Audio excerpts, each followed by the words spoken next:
a broken twig into the brim's battered weave. Valeria tried not to care. I do care. I love how the black netting ties around the hatband, how its brim angles down my forehead from high atop my hair. I love everything about it. Catching Raúl's discerning eye, she gaily laughed instead of showing disappointment and tossed the hat out the window. Let the horses eat it. Valeria and the other passengers rocked from side to side as the stagecoach pulled to a halt in front of the Overland Stage Station on Calle de la Alegría, or Congress Street, as one traveler called it. Her knees and elbows knocked by everyone in the coach edging forward on the bench seats. Valeria folded them tightly to herself when, finally, the shotgun flung open the coach door and said, "Time to get."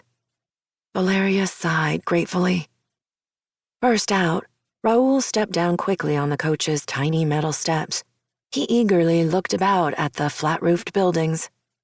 Valeria stooped in the door opening, concerned she would be hit by one of the 3 men clambering down from the top of the stagecoach. They had spent their cross-country ride hanging onto the small rail and sitting atop luggage that was now being thrown to the ground. Prodded from behind by passengers wanting to get the hell out of the coach as much as she did, Valeria said, "Raúl," a small beseeching call for help. He reached inside for her hand, but her voluminous skirt hid the small step from view. Missing it, Valeria fell with a startled, "Oh!" into Raúl's arms. "Estás bien?" Sí." Her face flamed at her misstep. They cleared the doorway for the other weary passengers, several of whom paused to say goodbye to the winsome little lady who'd cheered them with humorous comments along the way. We made it without a scare. Valeria swayed and swished the hem of her skirt in a small celebratory dance that brought a chuckle to some fellow passengers. Stepping aside while Raúl collected their valises, Valeria swallowed several times, her stomach upset now from all the swaying and jolting of the coach. She placed her hand protectively over her expanding waist and looked from building to building, each one more shabby and filthy than the other.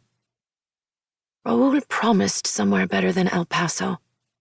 He has aspirations, money, lots of money for our baby. We'll line the streets, he'd said. No, not these streets. Mira.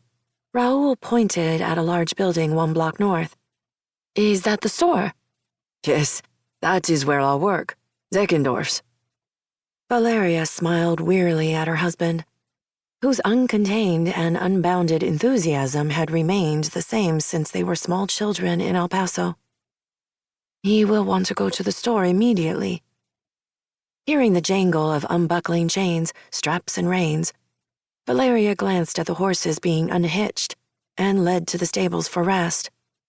She longed for a soft mattress and a nap herself. Valeria wrapped her serape tighter about her, the chill in the air an abrupt change from the closeness of the coach.